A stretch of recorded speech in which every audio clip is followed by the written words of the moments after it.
no los tenemos! ¡Compañeros, no los tenemos! ¡Los que estamos en la lucha!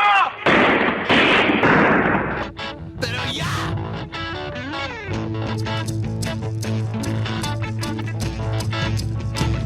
¡Compañeros! ¡Esto es una universidad pública! ¡Para el pueblo y para el pueblo! Sé cómo tenerlo, quiero destrozar a cualquiera. Yo quiero ser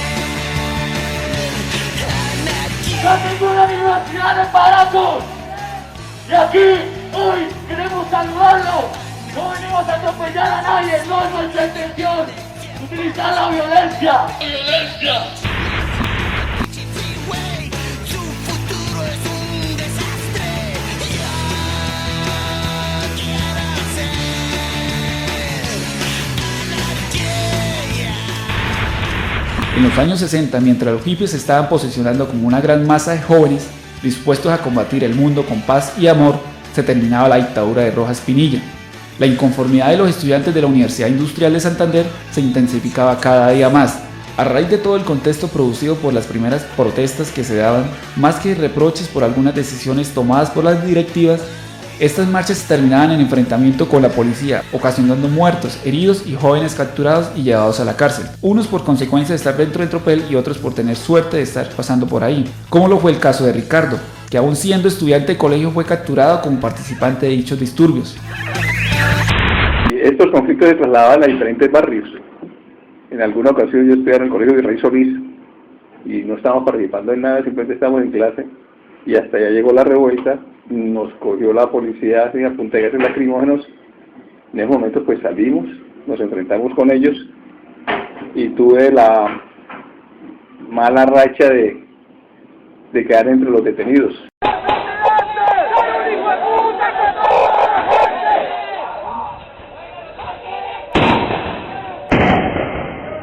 Estos enfrentamientos se creaban con un objetivo claro, que en realidad lo proponía un líder común muchas veces no identificado, que divulgaba entre los estudiantes la información del por qué se protestaría esta vez, creando entre ellos diversas clases de grupos y sentimientos que se podrían exhibir con libertad durante estos acontecimientos. Estos grupos ayudaron y propiciaron para que se diera la creación de los más grandes grupos armados al margen de la ley, según lo cuenta el historiador Julio Acela de la UIS. Una tradición muy desde los estudiantes de movilización y de protesta. Y es una tradición que se reproduce año tras año. Esas tradiciones culturales son muy difíciles de acabar. Alguien me decía que en Bucaramanga, si no protestan los estudiantes de la UIS, no protesta nadie. Es una tradición. ¿Por qué? Porque la UIS se convirtió en los años 60 y 70 en el foco de las ideas de izquierda, de los jóvenes volcados a las vanguardias ideológicas alternativas, y de la UIS, por ejemplo, entre otras cosas, surge el ELN. O sea, hay una tradición radical que se reproduce. ¡Me cago en el presidente! ¡Me cago en los senadores de la UIS! ¡Me cago en el rector! ¡Pero ya!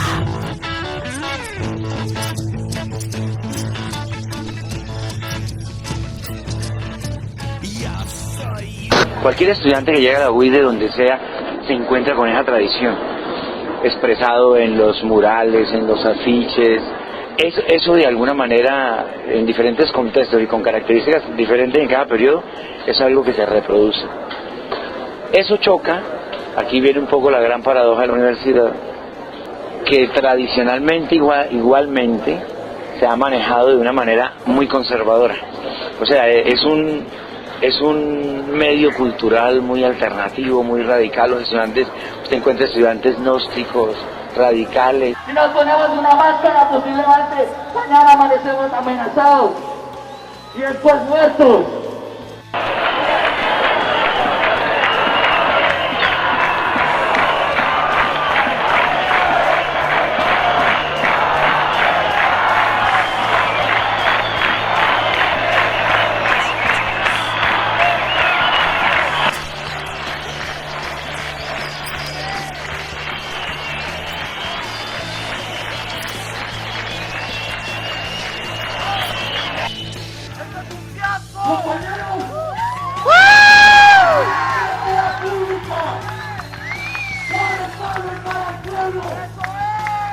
los primeros destacamentos de guerrilleros del ELN que van a formarse en Cuba. La compañía José Antonio Galán, que regresa y funda el ELN aquí en Simacota en el año 66, eran estudiantes de la UIS, líderes estudiantiles. Una generación de líderes estudiantiles muy buena que se fue para las guerrillas. Uno de ellos creó el ELN. Entre otras cosas, el nororiente fue uno de los bastiones del ELN. Existía el Frente Nororiental de Guerra, muy poderoso, alrededor de Caño Limón, del oleoducto. El COSE tenía residencia en la serranía San Lucas, todo el poderío del ELN en Arauca, Norte Santander. O sea, Oriente siempre se ha constituido en un bastión fuerte del ELN.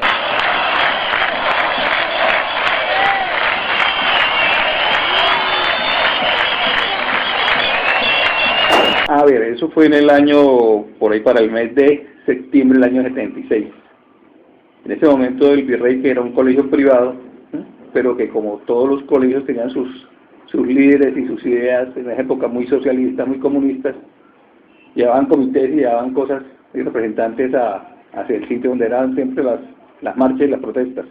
En ese momento, el colegio no estaba participando, o los estudiantes del colegio no estaban participando en ninguna marcha de esas, pero el conflicto se vino desde la 27 prácticamente hasta el Boulevard y afectó el colegio.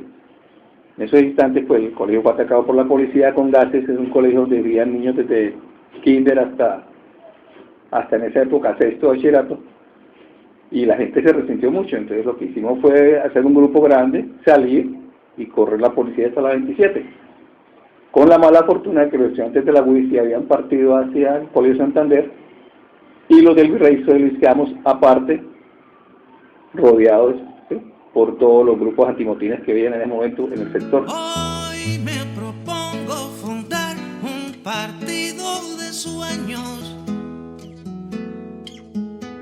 talleres donde Hoy, después de aproximadamente 40 años, la historia sigue siendo la misma. No ha cambiado mucho, solo cambia el contexto, el tiempo y las personas. Pero los hechos siguen siendo los mismos y ahora más violentos. ¿Cuál es el nombre? Diana González González. ¿Eres estudiante? De aquí de la UIS de Química Pura.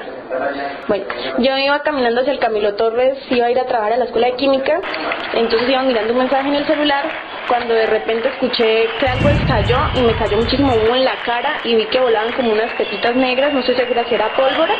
El último problema con el rector fue gravísimo, un rector acusado de ser auxiliar de los grupos paramilitares. ¿Señor Camacho? Sí, con él. ¿Con él personalmente? Sí, señor. ¿Cómo está, doctor? ¿Con quién hablo? Con Félix. Que se sienten a llevar un diálogo con los estudiantes y con los trabajadores de la universidad.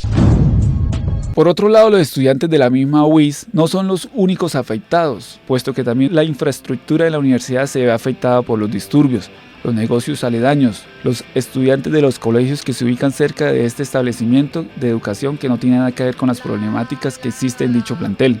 Esta experiencia lo único que dejan son marcas en los cuerpos de los muchos que han participado y en los otros que se han visto afectados, sino también en el alma de todos implicados directa o indirectamente por las secuelas de estos enfrentamientos. ¿Cómo lo fue el caso de Julián, estudiante de octavo semestre de Derecho? La verdad, eso sucedió aproximadamente hace unos 6 años. Yo aún no era parte de la Universidad Industrial de Santander, pero sí vivía aquí en Bucaramanga. Mi hermano era líder acá de la universidad, era representante. Entonces, pues, un día que hubo tropel y como vivíamos cerca de la universidad, entonces, pues, yo quería como vivir de cerca el tropel, sí, saber qué es un tropel, qué se sentía. De pronto no ser protagonista de él, pero sí sentir de cerca como esa experiencia. Entonces, pues, en ese momento me acerqué mucho a la universidad. Los estudiantes desplazaron al SMAT, ¿sí? O sea, ya estaba el tropel como tal, habían gases lacrimógenos, bombas molotov, el ambiente estaba muy pesado, habían alrededor de unos 150 estudiantes, la mayoría encapuchados, SMAT había bastante, habían 2 tanquetas. Me acerqué mucho y hubo un momento en que pues, encontré a alguien muy cercano, entraba a la universidad, entonces me acerqué y pues el SMAT nuevamente se volvió a entrar a la universidad y me tocó entrar a la universidad porque era la única pues para que no me hicieran nada. Cientos de universitarios que se encontraban dentro de la UIS quedaron encerrados ante el disturbio, mientras que otro tanto de alumnos de los colegios cercanos como el Santander y el Tecnológico hicieron caso omiso a las autoridades de alejarse del lugar.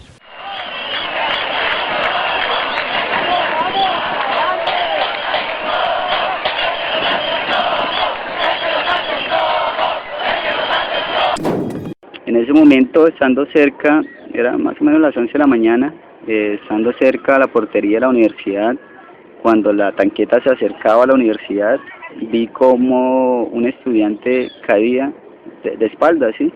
Y los estudiantes que estaban afuera ingresaban y muchos de ellos pasaban por encima de él y nadie los socorría. Entonces yo dije, no, pues mínimo le di un desmayo o algo, no sé, se está ahogando. Entonces salí a socorrerlo, lo cogí de la espalda y me di cuenta que tenía sangre en el pecho. Él tenía su camiseta puesta en la cabeza, entonces tomé la camiseta, se la puse en el pecho y en ese instante pues le salía mucha sangre de su pecho. Le dije a alguien más que me ayudara a llevarlo a Bienestar Universitario, pues fue la opción que encontré. Entonces en medio del camino de la entrada a Bienestar Universitario, alguien se acercó y dijo que era médico, que quería socorrerlo. En ese instante lo paramos, él alcanzó a convulsionar y nos dimos cuenta de que tenía un hueco en su pecho. Pila, marica, pila.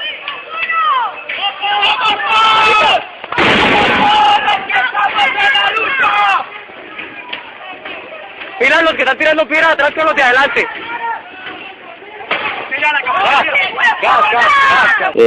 Lo llevamos a Bienestar Universitario. Pues para mí fue algo impactante, ¿no? Yo nunca había visto así alguien así herido de gravedad, mucho menos que yo tuviera que socorrerlo. Lo llevamos a Bienestar Universitario para ser atendido. En ese momento me dijeron que no tenían cómo atenderlo ahí. Entonces salí corriendo rápidamente por un carro para llevarlo al hospital universitario, que era el único lugar donde lo podían atender, pues era una herida de bala. Entonces cuando llegué ya con el carro para llevarlo, me dijeron que no, que él había llegado muerto a Bienestar Universitario.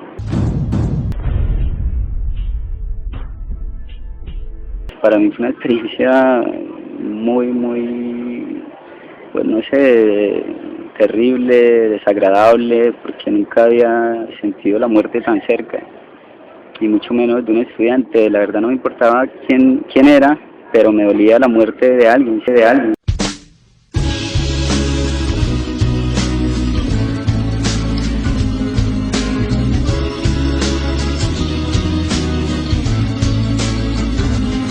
La policía te está extorsionando. Cuando se inician los tropeles, siempre los estudiantes lo que tratan es salir de la universidad y generar como un poco, tirar papas bombas y llamar la atención de la policía para que entrar en choque. La verdad que normalmente si no hay presencia de la fuerza pública no hay choque con los estudiantes. Que le gustan las migajas, yo por eso me quejo y me quejo, porque aquí es donde vivo, yo ya no soy un pendejo que no guachas los puestos del gobierno. Hay personas que se están enriqueciendo. Los diferentes tropeles que se inician en la UIS se deben en cuanto a reglamentaciones o modificaciones de políticas nacionales, en cuanto a la educación, la salud, por parte del gobierno, que pues de alguna manera repercuten en la universidad, y pues los estudiantes quieren o manifestarse o sentar su voz de protesta en contra de las políticas que consideran lesivas que el Estado tiene con el pueblo. Orgullo nacional, patriota virtual. Hay diferentes anécdotas sobre el conflicto de las universidades, en especial las públicas. Unos en contra, otros a favor, pero la razón de una institución educativa es llevar el conocimiento y no construir un campo de batalla. Escoria cerebral. A la mierda, reaccionarios. También otras veces se han generado algunos procesos internos en cuanto a reformas de pensum y algunos mecanismos internos. También cuando hay procesos de elecciones políticas al interior de la universidad, los estudiantes también manifiestan su descontento, y una de las formas que utilizan es la protesta violenta por medio del tropel. Hablar con la pared, menguar tu estupidez, tu xenofobia, hacerte comprender que tu agresión. Natalie Reyes, soy estudiante de Derecho, ya culminé mis materias, miembro del Consejo Superior de la Universidad Industrial de Santander, por lo tanto representante de los estudiantes ante el mismo. Los tropeles o los eventos que generan violencia, hay un factor muy importante, y es que para cada quien su causa le lleva a pensar que su derecho está por encima de los demás. Pero entonces el tema es, si llevamos una sociedad que ya, imagínate, ya pasó el medio siglo y está combatiendo todavía, quiere decir que nosotros no hemos superado ni mucho menos el tema de comprender cómo socializarnos sin utilizar la violencia como un mecanismo de forma de poder, de llegar al poder o de cambiar el Estado. La gente de arriba te detesta, hay más gente que quiere que caigan sus cabezas si le das más poder al poder. Más duro te van a venir a coger, porque fuimos potencia mundial. Somos pobres, nos manejan mal. Dame, dame, dame, dame.